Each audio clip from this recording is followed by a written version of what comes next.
হজ ইসলাম ধর্মে অন্যতম পবিত্র ও মহিমান্বিত যাত্রা, যেখানে লক্ষ লক্ষ মুসলমান মক্কা শরীফে একত্রিত হন আল্লাহর নৈকট্য লাভের জন্য।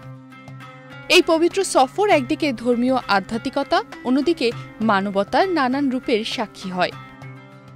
পবিত্র হজের যাত্রা যতই গুরুগম্ভীর আর আধ্যাত্মিক হয়, ততই সেখানে মানুষের জীবনের ছোট ছোট মানবিক মুহূর্তগুলো জীবন্ত হয়ে ওঠে।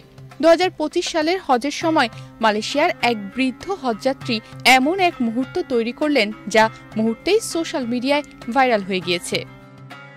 হজ ক্যাম্পের ভিড়ে হঠাৎ করে একজন বৃদ্ধ ক্যাম্পের ভেতরের একজন বৃদ্ধার হাতে একগুচ্ছ ফুল তুলে দেন।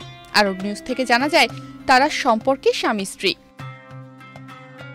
এই অপ্রত্যাশিত ভালোবাসার নিদর্শনে ভরা উপহার পেয়ে স্ত্রীর মুখে ফুটে ওঠে লাজুক হাসি। লজ্জায় তার গাল তৎক্ষণাৎ লাল হয়ে যায়। এতে ক্যাম্পের আশেপাশের পরিবেশ এক মুহূর্তের জন্যই প্রাণবন্ত হাসি ও উষ্ণতায় ভরে ওঠে। বৃদ্ধ স্বামীর এ গভীর ভালোবাসার প্রকাশ, যেখানে ফুলের গুচ্ছ এক সাধারণ জিনিস হলেও তা হয়ে ওঠে পবিত্র যাত্রার মাঝে এক অসাধারণ মানবিক সম্পর্কের প্রতীক। স্ত্রীর লজ্জা ও হাসির মধ্য দিয়ে প্রকাশ পায় তাদের পারস্পরিক মায়া ও সম্মান। এই মুহূর্তটি দর্শকের মনে মধুরতা, সৌন্দর্য ও মানবতার এক আলোকবর্তিতা হয়ে ওঠে।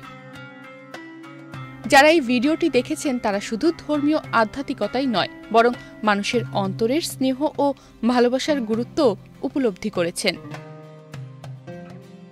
এই হৃদয়গ্রাহী মুহূর্তটি দ্রুত সোশ্যাল মিডিয়ায় ছড়িয়ে পড়ে। অনেকেই মন্তব্য করেন যে হজের কঠোর পরিশ্রমের মাঝেও এমন ছোট ছোট ভালোবাসার মুহূর্তই জীবনের সৌন্দর্য তৈরি করে। পাশাপাশি এটা স্মরণ করিয়ে দেয় যে ধর্মীয় আনুষ্ঠানিকতার পাশাপাশি সম্পর্কের আন্তরিকতাই মানুষকে একে অন্যের কাছাকাছি আনে। তনিমা রহমান, বাংলাদেশ প্রতিদিন।